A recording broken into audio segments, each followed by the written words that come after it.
Assalamualaikum warahmatullahi wabarakatuh. Waalaikumsalam warahmatullahi wabarakatuh. Selamat datang saya ucapkan kepada guru-guru hebat nih dari SMP Gandasari.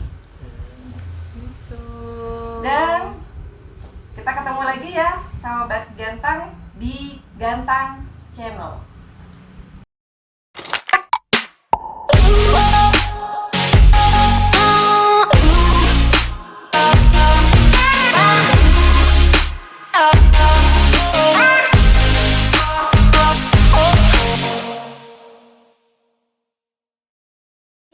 Ada momen spesial karena dalam memperingati Hari Guru Nasional tahun 2021. Dan karena ini spesial, maka saya juga akan membawa nih teman-teman yang spesial juga hari ini. Insyaallah. Hari ini kita ditemani oleh yang cantik di ujung sana, ada Ibu Nani Herlina Pasaribu. Assalamualaikum, hai sahabat Gantang. Ini sebagai co-host saya nih hari ini. Juga ada Ibu Endang Nursilawati SPD. Selamat datang Ibu. Lalu yang cantik nih, masih muda, segar banget ya Ibu ya, dengan Ibu Siti Aisyaibah SPD. Assalamualaikum semuanya, sahabat Gantang. Dan ini ya yang jadi jimat paling ganteng hari ini, Bapak Lukman Hakim SPDI MPD. Assalamualaikum. Nah, makin tambah kenal ya sahabat-sahabat Gantang. Baik, Bu Nani, kita hari ini sedang memperingati Hari Guru Nasional. Gimana Bu Nani? Kita punya kedatangan tamu-tamu istimewa. Mau kita apain ya ini ya? Yang pastinya seru lah, apalagi ini rekan-rekan guru kita SMP Gandasari punya guru-guru hebat seperti ini, yang pastinya seru ya. Gitu, nanti berbagi dengan sahabat Gantang. Kita akan gitu ya, berbagi dengan- ilmu, kita cari Iya, ilmunya, kita curi ilmunya ATM ya. Kita ATM ya. Iya. Amati, tiru, dan modifikasi nih. Dan mudah-mudahan nanti bisa menularkan juga kepada teman-teman. Harus ya. Nih, kita berbicara Hari Guru nih. Kayaknya kita kan guru. Ya. Kalau pengalaman kita share. Ini mudah-mudahan jadi pengalaman bagi yang lain juga nih. Dalam momen Hari Guru ini, kita punya teman-teman dan guru yang hebat. Kita tanyakan dulu deh. Bu Endang, makna Hari Guru menurut Bu Endang, Hari Guru tuh kayak gimana sih? Menurut saya, tadi sebelumnya saya ini ya merasa bangga sekali ya Bu Desri, Bu Nani bilang kalau kita ini sebagai guru hebat. Apakah udah pantas kita ini sebagai guru hebat? Nah, untuk makna Hari Guru sebenarnya menurut saya itu kita memberi apresiasi terhadap guru-guru kita, baik dari sekolah dasar sampai kalau ini perguruan tinggi ya Bu Desri ya Bu Nani. Untuk dari SD saya itu sangat berkesan sekali kepada bapak saya. Ya kebetulan ini sebagai guru saya waktu di SD, dan saya pernah dimarahin satu kali seumur sampai bapak saya itu meninggal. Saya cuma dimarahin karena saya itu berpamitan, bapak saya mau belajar kelompok. Ternyata saya itu membohongin, ternyata saya itu main. Nah kebetulan bapak saya itu mau mengaji, ketemu saya. Ternyata saya itu bukan belajar tapi malah main lah. Saya itu dipukul sampai sama daun pepaya. Perasaan itu nggak sakit sebenarnya, tapi saya itu sangat berkesan sekali bahwa saya itu dikasih pelajaran terutama dari bapak saya, dan kebetulan itu sebagai guru saya juga. Dan dari keluarga guru ya Ibu ya? Sampai sekarang itu saya sangat berkesan sekali bahwa sebenarnya ditegur sama dikasih nasihat sama guru itu tidak dengan pukulan atau apa, yang penting berkesan di hati. Oh ternyata saya itu salah. Pamitnya saya belajar ternyata enggak. Nah itu pertama kali. Dan kedua, saya berkesan itu dengan omongan bapak saya waktu itu sekitar kelas 4 SD.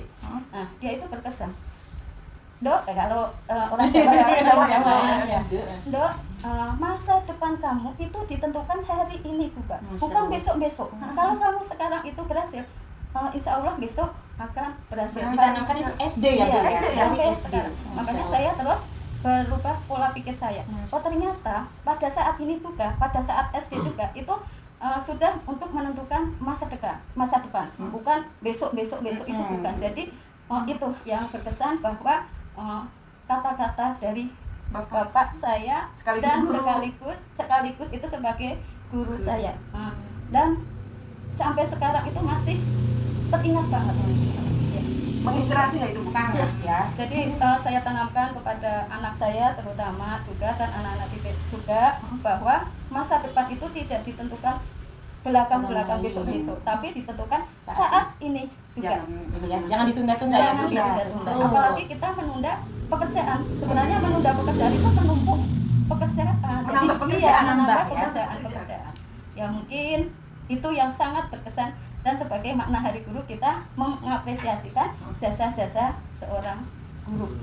Oke, sahabat Gantang, kita ambil satu ya. Menunda pekerjaan itu sama juga dengan menambah pekerjaan. Gitu ya, Bu Endang ya? Iya, betul. Dan ternyata Dan sosok menunda masa depan inspiratifnya ya, Bu, adalah ya. tadi orang tua. Orang tua sendiri Dan masa depan itu ditentukan dari hari ini, bukan besok, lusa, atau seminggu, sebulan kemudian. Iya. Gitu. Wah, luar biasa. dan walaupun tadi makna kejujuran sih kalau saya Iya, nangkapnya jujur. gitu ya. Karakter loh, ternyata Iya, karakter gak cuma karakter. dari sekarang ya. Iya. Ternyata zaman dulu aja waktu Bu Endang masih kecil, karakter itu Iya. sudah diterapkan oleh seorang guru. Seorang guru. Luar Jadi biasa. penting jujur itu, dan Modal. kalaupun dikasih tahu dalam kondisi mungkin ya tadi ya kondisi salah seperti itu, tapi bisa diambil maknanya, Hikmahnya, hikmahnya jelasnya. gitu ya. Nah, jangan begitu kena tegur malah yang Down. down atau tidak terima seperti itu. Tapi ya jadilah seperti Bu Endang ini, mungkin saat ini kalau dulu medianya misalnya tidak bisa terima dengan kondisi yang sudah terjadi, dia tidak akan seperti ini, tapi ngambil maknanya Ngambil sampai hikmahnya. besar, ngambil hikmahnya Sudut sampai- baiknya. ya sudut baiknya sampai sekarang gitu. Luar biasa. Masya Allah, luar biasa ya.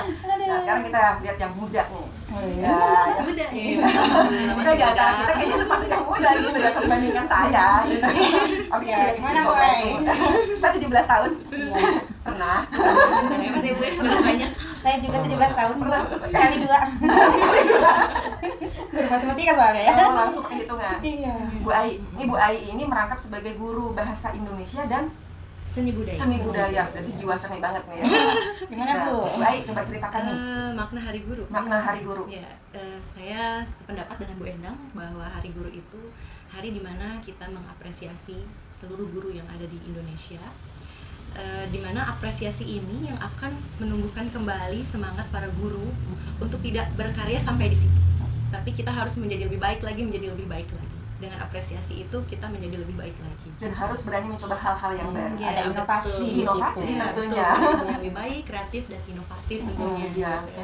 Apalagi di zaman pandemi sekarang, guru benar-benar ditekankan untuk mengajar peserta didiknya dengan metode-metode yang lebih menarik, Lebih menarik. gitu. Karena Menyenangkan kondisi juga. ya, Modern. ya, betul. Jadi dengan Hari Guru di masa pandemi ini sebetulnya hari yang luar biasa mengingatkan kita semua para guru untuk tidak lelah, untuk tidak berhenti, tidak berputus asa apapun kondisinya di masa pandemi ini gitu ya. Dengan apresiasi ini kita harus lebih bersyukur, lebih bersemangat. Kita masih bisa berproduktif dalam keadaan pandemi seperti gitu sih menurut saya Hari Guru itu. Mungkin ini betul-betul menginspirasi ya. Iya. Dan ini didengar oleh teman-teman kita lain ya, Iya. guru juga. Ya, mungkin ada anak-anak kita nih yang mendengar nih. Ternyata guru-guru kita, oh ini yang dipikirkan oleh guru-guru Iya, kita. betul. Jadi semuanya sebenarnya ada proses lah di situ Ada ya. proses ya. Proses itu yang mahal loh. Iya, betul, betul. Nah, terus ada nggak sih Bu yang menginspirasi nih? Kan Bu Ai kan dulu mungkin bukan cita-cita jadi guru. Iya, dulu saya sendiri bahkan dari kecil itu belum terbayangkan akan menjadi seperti sekarang, menjadi seorang guru ya. Karena saya hanya senang aja, belajar itu senang gitu. Ketika menjalani dari SD, SMP sampai perguruan tinggi, menjalani belajar itu dengan senang. Kalau untuk dituntut berprestasi, kakak-kakak saya jauh lebih berprestasi daripada saya gitu. Cuma saya menjalaninya karena belajar itu menyenangkan gitu. Kemudian mengapa saya bisa terinspirasi ingin jadi guru gitu? Karena dalam perjalanan yang tidak mudah bagi saya untuk menjadi seorang guru itu, saya terinspirasi dari guru saya ketika SMP, di mana masa SMP itu adalah masa-masa yang perih bagi saya ya. Perih karena menjalani hari-hari dalam keadaan broken home gitu. Orang tua terpisah, kakak semua laki-laki, saya hanya perempuan satu-satunya, di mana yang menyemangati saya, yang membangkitkan saya dalam keterpurukan itu seorang guru. Satu guru yang tidak terlupakan oleh saya yaitu Bapak Ahmad Faizi, yang dipanggil Pak Faizi. Beliau wali kelas saya ketika kelas 3, dulu disebutnya kelas 3 yang sekarang kelas 9 ya. Iya. Jadi SMP berarti ya. Ya, ketika kelulusan gitu. diumumkan dari juara 1 ke 1, juara 1 ke 2 dari seluruh kelas, kan ada 9 kelas waktu itu. Orang tuanya yang maju. Ketika saya diumumkan sebagai 1 ke 3, itu ibu saya nggak datang karena kan harus datang ke kakak saya juga, ke sekolah kakak. Jadi hanya saya yang tidak ada walinya gitu. Di situ saya ditenangkan oleh wali kelas saya bahwa selama kita berada di jalan yang benar, belajar di jalan yang baik, kelak kita akan menjadi anak yang paling bahagia. Masya Allah. Di situ jadi pemicu semangat saya ketika saya lelah, ketika saya terpuruk. Saya ingat kembali kata-kata guru saya untuk terus bangkit. Nah, ketika mau menentukan arah kemana nih, saya mau jadi apa nih, gitu. Saya merasa sepertinya guru adalah kerjaan yang mulia gitu. Jadi dari guru itu, Pak guru saya itu menginspirasi saya menjadi lebih baik, dan saya ingin membuat anak yang sedang kehilangan arah ya, saya ingin menjadikannya lebih baik lagi gitu. Masya Allah. Ya, kalau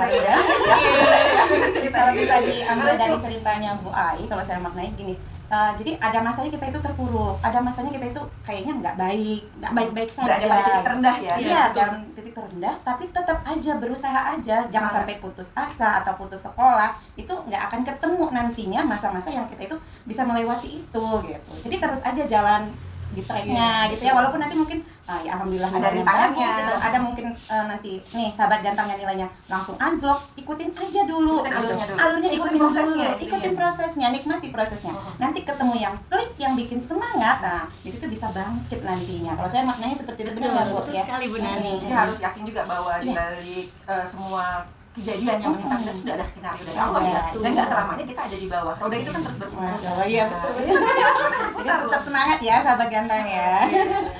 Kan Allah juga bilang kalau di balik kesulitan juga Allah sudah menyiapkan kemudahan ya. Betul sekali. Maka dari itulah saya ingin sekali menjadi guru karena ingin menyelamatkan anak-anak yang kehilangan arahnya. Saya ingin berada di dalam hidupnya, berperan agar dia menjadi lebih baik gitu. Jadi apapun perjalanan hidup kamu yang menyulitkan kamu, membuat kamu terpuruk, semua pasti akan ada masanya kamu menjadi lebih baik lagi gitu. Asal kita tetap berada di jalan yang benar.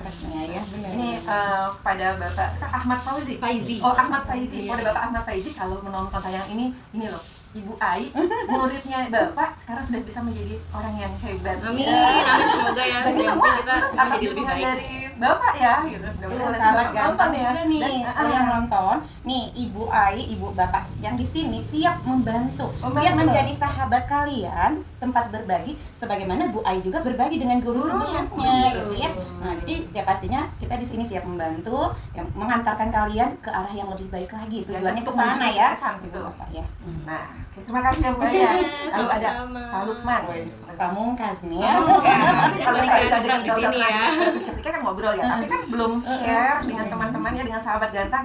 Pak Lukman, coba memaknai Hari Guru tuh kayak gimana sih? Ya, berbicara tentang mengenai Hari Guru, maknanya tidak jauh berbeda dengan Bu Ai dan Bu Endang.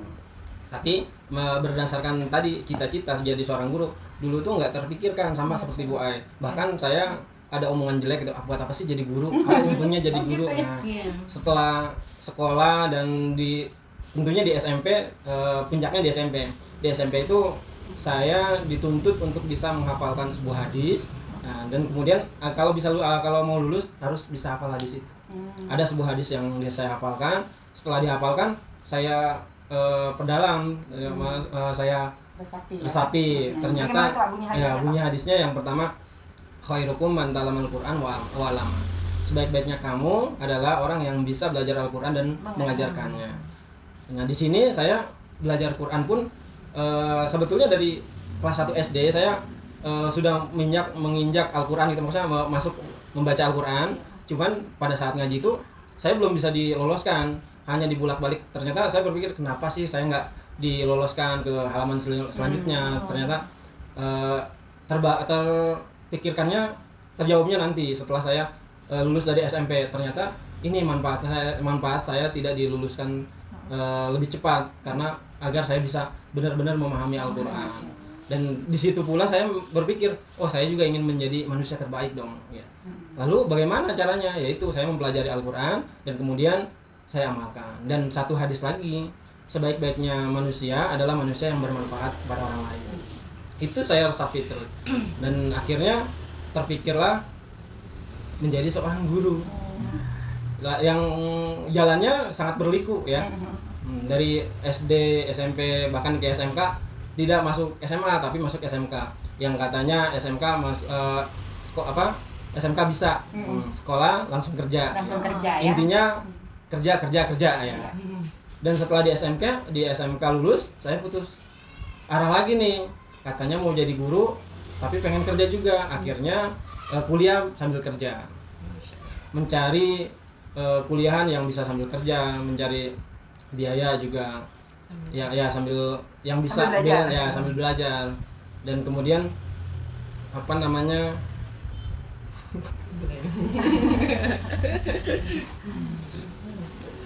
Jadi kuliah sambil kerja. Dan di perusahaan tuh saya sempat dipergoki karena pada saat kuliah semester 7 lagi ada PPL, paginya saya latihan mengajar, lalu malamnya saya bekerja. Terus di perusahaan saya ketahuan. Nah, di perusahaan saya dipanggil, dikasih surat panggilan, SP, peringatan. Anda mau sekolah, mau kuliah apa mau kerja gitu. Harus memilih salah satu. Saya bingung di situ. Sedangkan kuliah saya tinggal detik-detik terakhir. Dan butuh biaya. Iya, dan butuh biaya juga. Kalau saya resign dari perusahaan, maka nggak ada uang pemasukan. Kalau saya keluar kuliah, otomatis jalan sudah terputus. Ya pada saat itu tidak ada keputusan yang saya ambil, ternyata langsung diputuskan sebelah pihak. Saya langsung dikeluarkan dari perusahaan. Untungnya pada saat tahap terakhir, tahap sidang skripsi. Jadi dananya sudah terkumpul untuk membayar skripsi, menyelesaikan kuliah. Setelah lulus kuliah dan wisuda, alhamdulillah ada panggilan di Gandasari. Alhamdulillah. Selalu ada jalan. Selalu ada jalan. Yang penting semangat. Dan intinya jalanin. Iya. Niat. Kembali lagi dari Niat, awal, ke awal. Saya tuh sempat dikucilkan oleh masyarakat karena saya lahir sebagai yatim. Saya ditinggalkan ayah dari kelas 1 SD. Jadi masyarakat tuh memikirnya anak yatim bisa apa sih?